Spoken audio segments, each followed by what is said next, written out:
Hi students, कैसे हैं आप लोग। ठीक है, हम टॉपिक पढ़ रहे हैं explosion of bomb in flight. एक बम को छोड़ा, हवा में बम हो गया। ठीक है, तो उस केस में क्या होगा। ठीक है, तो एक सवाल करते हैं नॉर्मल सा कि एक बॉम्ब था, उसको हमने किसी वेलोसिटी से फेंका, उसकी रेंज आर थी। ठीक है, क्वेश्चन ये है कि bomb is again projected at projected at same velocity. ध्यान रखना, सेम स्पीड नहीं, सेम वेलोसिटी, मतलब वही मैग्नीट्यूड और वही डायरेक्शन, वही मैग्नीट्यूड और वही direction. If at highest point, अगर सबसे ऊंचे वाले पॉइंट बोले तो कौन से पॉइंट पे, बोले तो इस पॉइंट पे, it explodes into two equal parts. Two कितने parts? Two equal parts. Then where do the two parts land. ठीक है, मैं आपसे क्या कह रहा हूँ, मैं क्वेश्चन को दोबारा रिपीट कर देता हूँ। क्वेश्चन बहुत सिंपल है, सुनना मेरी बात। कि एक बॉम्ब है, is again projected same velocity, मतलब पहले भी यू से फेंका, मान लो 10 मीटर पर सेकंड से हॉरिजॉन्टल 60 डिग्री फेंका, तो अभी भी उससे फेंका, तो bomb is again projected same velocity. लेकिन इस बार क्या हुआ, इट एट हाईएस्ट पॉइंट, मतलब ये जो हाईएस्ट पॉइंट जहाँ पर टिक लगा रखा है, यहाँ पर क्या हुआ, इसके दो टुकड़े हो गए। ठीक है, सही है। Then where do the two parts land, question थोड़ा इनकम्प्लीट है। Where do the two parts land if one of the parts stops instantly। मतलब इसके दो पार्ट हुए, उसमें एक पार्ट रुक गया, दूसरा पार्ट कहां तक जाएगा। तो जो पार्ट रुकेगा वो तो सिंपल सी बात है, यहीं गिर जाएगा, और जो नहीं रुकेगा उसका देखना कहां गिरा। ठीक है बच्चों, let's see how can this question be done. तो आप लोग इस क्वेश्चन को लिख लो और मैं दोबारा इस क्वेश्चन कर रहा हूं।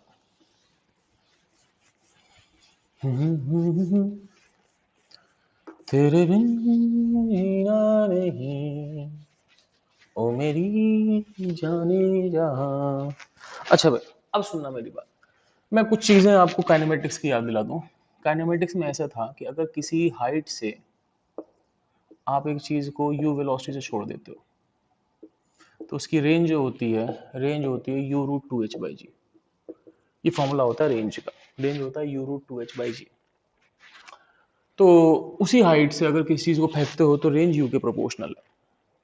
ठीक है, अब समझना मेरी बात, मैं क्या कह रहा हूँ। जब नॉर्मली आपने बॉम्ब को फेंका, तो ये उसकी मैक्सिमम हाइट थी। इस जगह बॉम्ब की वेलोसिटी अगर आपने u और थीटा से फेंका, तो इस जगह बॉम्ब की वेलोसिटी होती है u cos थीटा। बॉम्ब की वेलोसिटी कितनी होती है? u cos theta. बॉम्ब की वेलोसिटी कितनी होती है? u cos theta. और ये जो हाईएस्ट पॉइंट होता है r/2 पर होता है। तो इसका मतलब क्या हुआ कि अगर इस हाइट से, ये ऑलरेडी r/2 चल चुका था, ठीक है ना, ये ऑलरेडी r/2 चल चुका था, अगर इस हाइट से आप u cos थीटा से फेंकते तो r/2 और आगे जाता। ठीक है ना, तो वो r/2 चल चुका था, r/2 और आगे जाता है। लेकिन इस पर्टिकुलर पॉइंट पे बॉम्ब हो गया बम। बॉम्ब क्या हो गया? ठीक है, अब ये बॉम्ब है, मैं थोड़ा बड़ा बनाया तो ये कितने से चल रहा था? u cos थीटा से। ठीक है बच्चों, इसके हुए दो टुकड़े, तो एक टुकड़ा और दो टुकड़े, मैं दोनों गोल बनाता हूँ, लेकिन दोनों गोल नहीं होंगे। ठीक है, ये दोनों एक ही जगह पर हैं, ये तो रेस्ट पे आ गया, तो रेस्ट पे आ गया तो ये तो जाएगा ड्रॉप, ये तो सीधे गिर जाएगा। अब दूसरे की वेलोसिटी क्या होगी ये देखना है। ठीक है, अब मैं छोटी सी चीज बताऊंगा, देखो भाई, फोर्स होता है rate of change of momentum. ठीक है, डेल्टा पी क्या होता है? F delta T, change in momentum F delta T होता है। दो प्रोसेस होते हैं, ध्यान रखना, एक्सप्लोजन और दूसरा होता है, क्या मैं बता रहा हूँ उससे पहले मैं एसी बंद कर दूं क्योंकि मुझे ठंड लग रही है, मौसम वैसे ही ठंडा है। अच्छा, अब सुनना मैं क्या कह रहा हूँ, कि दो प्रोसेस होते हैं, एक्सप्लोजन बम, और दूसरा होता है कोलिजन, धड़क। ये दोनों प्रोसेस हम मान के चलते हैं कि बहुत छोटे टाइम के प्रोसेस होते हैं।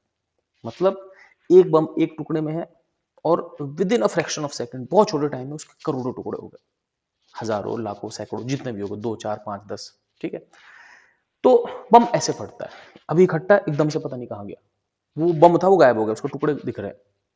ठीक है, बम ऐसे नहीं फटता जैसे अंडे से चूजा निकलता है, कि एक अंडा है ना, इतना बड़ा तो ऑस्ट्रिच का अंडा होगा, उसके अंदर चूजा है, उसने क्या हुआ, धीमे से आया, ऐसे धक्का दिया, एक छिलका का निकला, फिर उसके बाद थोड़ी सी गर्दन नाड़ से निकाली, नाड़ मतलब गर्दन, बाहर देखा कोई है तो नहीं, चल ठीक है थोड़ा और निकल लूँ। बम ऐसे नहीं फटता कि ले बम ऐसे किसी ने बम लगा दिया और एक टुकड़ा कि मैं फट जाऊं नहीं फटूं फट जाऊं लो मैं फट लेता हूँ मैं फट लेता हूं। ऐसे नहीं होता, बम भम एकदम से फटता है। तो हमें मान के चलते हैं कि एक और ऐसी कॉलिजन जैसे कि मान लो कि दो मेटल की बॉल ने टकराई, तो वो ऐसा नहीं कि दोनों टकराती और भाई तो ठीक ठाक है बढ़िया है दिक्कत तो नहीं, टकरा दो तो पक्का सोच ले अच्छा ठीक है टक्कर दर्द तो नहीं हो रहा भाई सोफ्रा भाई से लगा दो क्या, ऐसा नहीं होता भड़क अलग हो गया। तो हमें मान के चलते हैं कि डेल्टा टी ऑलमोस्ट जीरो होता है कब बच्चों, एक्सप्लोजन एंड कॉलिजन। अब ये चीज बहुत छोटी होती है। अब किसी भी सिस्टम का जो चेंज इन मोमेंटम होता है वो होता है एक्सटर्नल फोर्स, ध्यान रखना इंटरनल फोर्स नहीं, external force into delta T. अब इस बॉम्ब पे एक्सटर्नल फोर्स कितना है, mg है इनटू डेल्टा टी। अब mg कोई बहुत बड़ा फोर्स नहीं है क्योंकि मान लो यार 1 किलो का 2 किलो का 3 किलो का जो भी बॉम्ब है फर्क नहीं पड़ता, मान लो 1 किलो का है तो 10, डेल्टा टी बहुत छोटा 0.001 टाइप्स, बहुत छोटा डेल्टा टी होता है। तो क्योंकि ये एक्सटर्नल फोर्स बहुत बड़ा नहीं है, ठीक है ना, और डेल्टा टी बहुत छोटा है, ठीक है ना, तो ये नॉट टू बिग और ये वेरी स्मॉल। तो इसका मतलब क्या हुआ कि डेल्टा पी नेग्लिजिबल। तो हम लोग मोमेंटम तब कंजर्व करते हैं जब बेसिकली कोई एक्सटर्नल फोर्स ना हो, लेकिन अगर एक्सटर्नल फोर्स हो और टाइम बहुत कम हो और एक्सटर्नल फोर्स बहुत बड़ा, अब एक्सटर्नल फोर्स लाखों में हो तो बात अलग है, ऐसा एक्सटर्नल फोर्स जो लाखों में होता है उसको बोलते हैं इंपल्सिव फोर्स। तो एक्सटर्नल फोर्स अगर बहुत बड़ा हो तो छोटे टाइम में भी मोमेंटम चेंज कर देगा, लेकिन अगर एक्सटर्नल फोर्स बहुत बड़ा नहीं है तो छोटे टाइम में आप लोग उसका मोमेंटम का चेंज निगलेक्ट कर सकते हो। तो हम ये मान सकते हैं कि इसका मोमेंटम का चेंज ना के बराबर है, ठीक है। तो एक्सटर्नल फोर्स है लेकिन मोमेंटम चेंज हम ना के बराबर मानेंगे, क्यों, क्योंकि एक्सटर्नल फोर्स ज्यादा बड़ा नहीं और डेल्टा टी बहुत छोटा। तो इस केस में मोमेंटम कंजर्व कर देते हैं, ठीक है, फटाफट लिखो आगे बढ़ते हैं। ओके ओके ओके मिटा रहा हूं।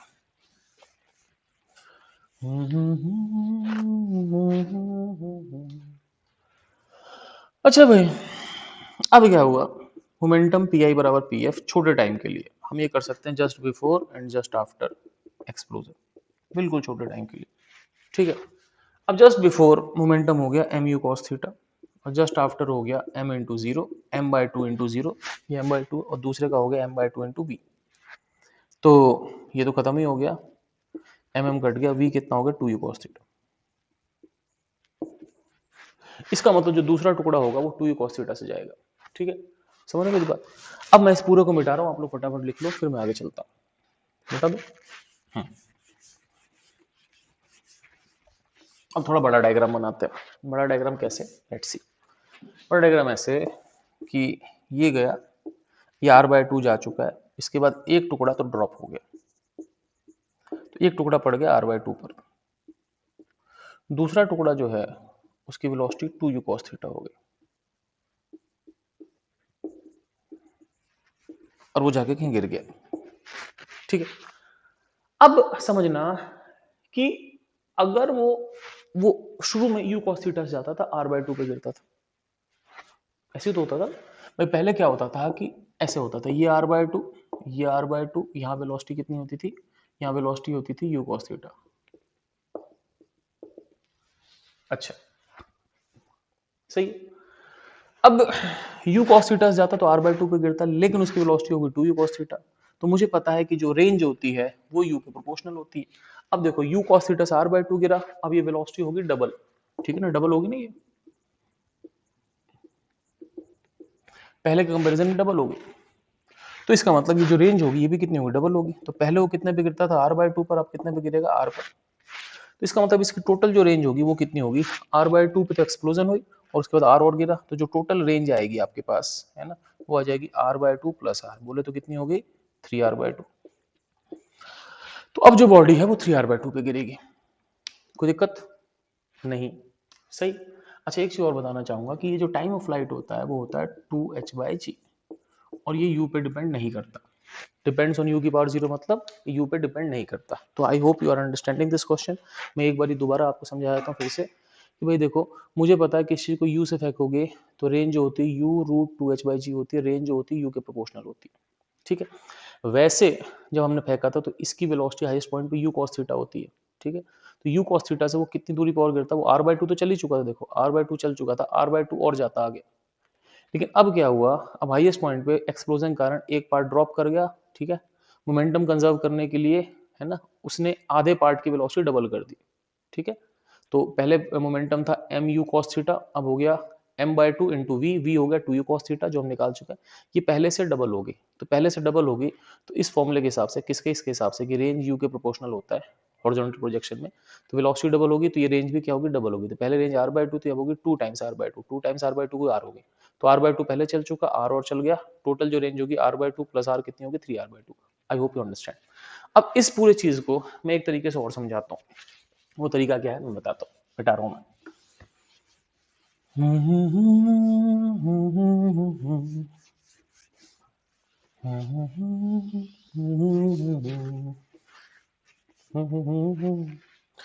अच्छा भाई, अब सुनो, S बराबर UT plus half A T square होता है। ये फॉर्मूला सेंटर मास के लगा दो, कोई नहीं, सेंटर मास का जो डिस्प्लेसमेंट होगा वो होगा इतना, S बराबर UT plus half A T square. Initial velocity centre mass की आ जाएगी, एक्सेलरेशन भी सेंटर मास की होगी। अब समझना मेरी बात, सेंटर मास का एक्सेलरेशन होता है एक्सटर्नल फोर्स बाय मास। अब इस बम पे एक्सटर्नल फोर्स mg था, डिवाइड मास mg। देखो, उसका एक्सप्लोजन हो या ना हो, विद और विदाउट एक्सप्लोजन, ठीक है, किसी बम का एक्सप्लोजन हो या ना हो, दोनों केस में उसका एक्सेलरेशन जी होगा, क्योंकि अगर एक्सप्लोड हो भी जा रहा है, समझना मेरी बात, इस बम पे एक्सटर्नल फोर्स mg, अब इसके दो टुकड़े हो गए, इसने इस पे लगाया 10,000 न्यूटन फोर्स, इसने इस पे लगाया 10,000, लेकिन एक राइट में 10,000, एक लेफ्ट में 10,000, टोटल फोर्स कितना हो गया, 0। तो इंटरनल फोर्स कम ही नहीं आया, बम फटा या नहीं फटा फर्क नहीं पड़ता, उसका जो एक्सेलरेशन होगा कितना होगा, जी ही होगा। तो इसका मतलब क्या हुआ कि ये चीज तो सेम है विद और विदाउट एक्सप्लोजन, एक्सप्लोजन हो या ना हो, सेंटर मास का एक्सेलरेशन क्या होगा, सेम होगा, ठीक है। अब इनिशियल वेलोसिटी सेंटर मास की, ठीक है भाई, पहले तो बॉम्ब इकट्ठे ही था, तो सेंटर मास उसके अंदर ही था, तो यूसीएम तो वही है, यू एट थीटा, विद और विदाउट एक्सप्लोजन। भाई एक्सप्लोजन बाद की कथा है, शुरुआत में तो सेंटर मास की वेलोसिटी वही है जो पहले थी, चाहे बम फटे या ना फटे। देखो यहां से सेंटर मास की वेलोसिटी पे, देखो यहाँ पे उसमें दो टुकड़े थे, दोनों की वेलोसिटी वही थी, सेंटर मास की वेलोसिटी होगी। सेंटर मास की वेलोसिटी क्या होती है, m1v1 plus m2v2 bye m1 plus m2। तो अगर एक चीज इकट्ठे है, समझ रहे मेरी बात, अगर हर पार्टिकल की वेलोसिटी v है, जैसे मान लो एक चीज करोड़ पार्टिकल की क्यों ना हो, अगर हर पार्टिकल की वेलोसिटी v है, हर पार्टिकल की वेलोसिटी v है, तो आप क्या करो, v कॉमन ले लो, ऊपर भी m1 plus m2 plus m3, नीचे भी m1 plus m2 plus m3, centre mass की वेलोसिटी v होगी। तो अगर एक चीज में करोड़ पार्टिकल क्यों ना हो, अगर करोड़ों पार्टिकल की वेलोसिटी सेम है, तो सेंटर मास की वेलोसिटी वही होगी। तो जब जब बम फूटा, जब बम को छोड़ा, सॉरी फूटा नहीं, तो उसकी वेलोसिटी u थी हर पार्टिकल की, तो सेंटर मास की वेलोसिटी u थी, चाहे कोलिजन चाहे एक्सप्लोजन हो या ना हो, ठीक है। तो हुआ क्या कि बम फटे या ना फटे, यूसीएम में कोई फर्क नहीं पड़ता, एसीएम में कोई फर्क नहीं पड़ता। अब बात करते हैं टी। देखो भाई, पहले केस ये था, अब केस ये, एक टुकड़ा यहां गिरा, एक टुकड़ा यहां गिरा, पहले आर पे गिरता था, वो 3r/2 पे गिरता। सोचो, यहां तक आने का टाइम t/2 होता है, इसके बाद का टाइम भी t/2 होता है, ये टाइम t/2 था। अब मुझे पता है किसी हाइट से जब हम किसी चीज को, यहां से हम किसी चीज को फेंकते हैं किसी हाइट से, तो जो गिरने का टाइम होता है वो √2h/g होता है। अब मेरी बात समझना, अगर मैं यहां से u cos थीटा से छोड़ू या 2u cos थीटा से छोड़ू, आप किसी से छोड़ दो, u cos थीटा से 2u cos थीटा से, या फिर आप ड्रॉप कर दो, तीनों केस में टाइम t/2 होगा। जैसे मान लो आपने उसी हाइट से चीज को, आपने उसी हाइट से चीज को u cos थीटा से छोड़ा, तो भी टाइम लगा t/2, ड्रॉप कर दिया तो भी टाइम लगा t/2, और 2u cos थीटा छोड़ा तो भी टाइम लगा t/2।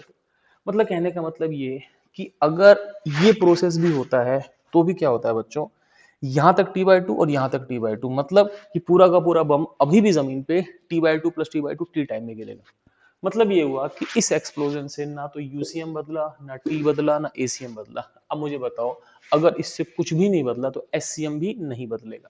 समझ एक बात, तो कहने का मतलब ये है कि कि मैं मिटा रहा हूं एक मिनट इसको, कहने का मतलब ये है, मैं मिटा रहा हूं कि सिंस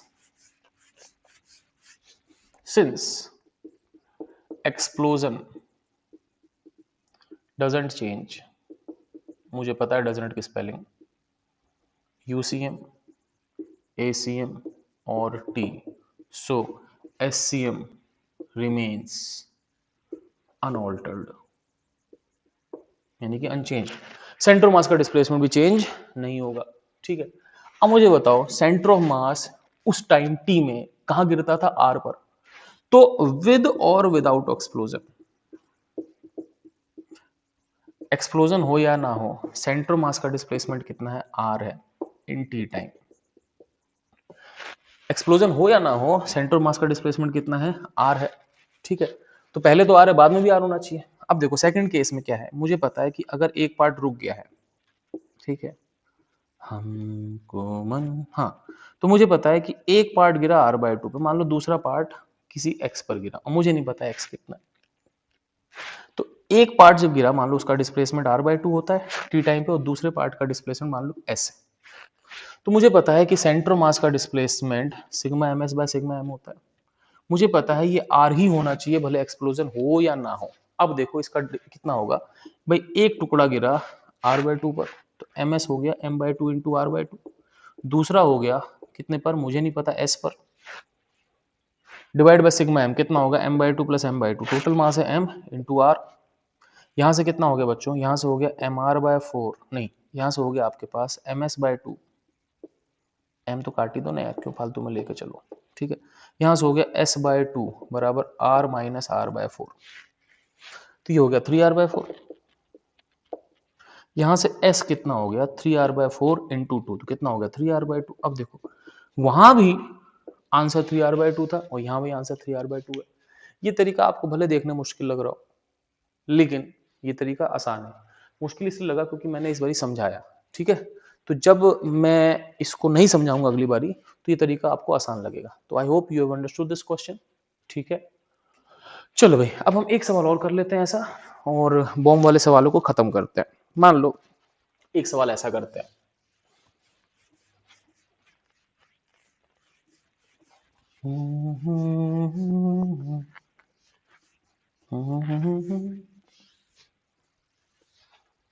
चलो भाई, अब सुनो, मान लो क्वेश्चन ऐसा है कि बम को यू थीटा से फेंका, रेंज आर है।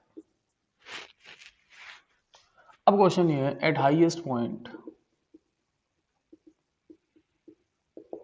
It breaks into two parts, m by 4 and 3m by 4, बदल देते हैं masses। m by 4 retraces its path, where will 3m by 4 land। अगर m by 4 अपने पाथ को रिट्रेस कर लेता है तो 3m by 4 कहां गिरेगा। ठीक है, लेट्स डू दिस क्वेश्चन, दोनों तरीके से कर रहा हूं मैं। ठीक है, लिख लो, जो भेजी थी दुआ वो जाके आसमां से यूं टकरा गई कि आ गई है लौट के सदा। अच्छा सुनो भाई, ये मत बोलना कि मैं अच्छा गाता हूँ, मुझे पता है मैं अच्छा नहीं गाता। अब सुनो मेरी बात, कि यहाँ तक गया आर बाई टू तक। इसमें क्या हुआ, एक टुकड़ा है उसने पलटी मार दी एम बाई फोर ने, और ये वापस यहाँ आ गया, दूसरा टुकड़ा आगे चला गया, भगवान जाने कहाँ गिरेगा। ठीक, इसका एक्स कोऑर्डिनेट बताना मान लो। ठीक, देखो मुझे पता है कि अगर यहां पे इसकी वेलोसिटी इस हाइट पे u cos थीटा है, तो रेंज r बाय टू है। तो range is r by two for velocity बराबर u cos theta at h height. अगर h हाइट पे वेलोसिटी u cos थीटा है तो रेंज r बाय टू है। तो इसको r बाय टू दोबारा जाना है, इसको रिट्रेस करना है अपना पाथ। तो एक ही तरीका है कि इसकी वेलोसिटी कॉलिजन के बाद u cos थीटा होगी, उसकी मान लो वेलोसिटी v।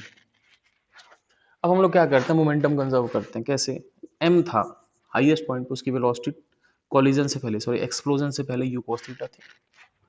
एक्सप्लोजन के बाद ये हुआ कि m/4 तो पीछे आ गया, कितने से पीछे आ गया, u cos थीटा से, बच गया 3m/4। 3m/4 मान लो आगे गया कितनी वेलोसिटी से, v से।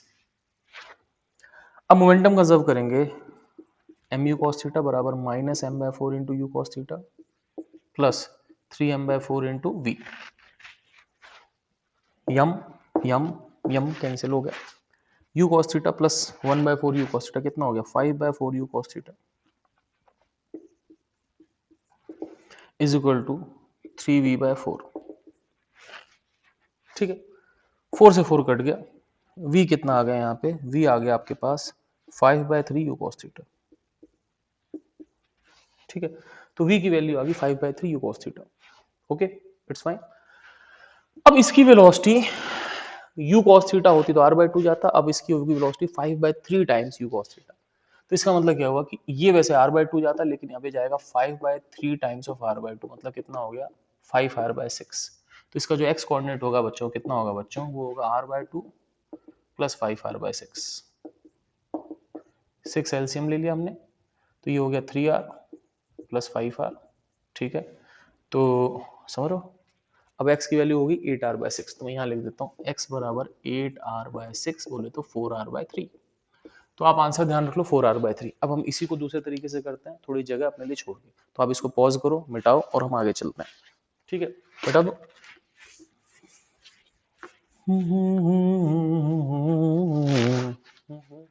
अब मुझे बता सेंटर मास का डिस्प्लेसमेंट क्या होगा, sigma m S by sigma M.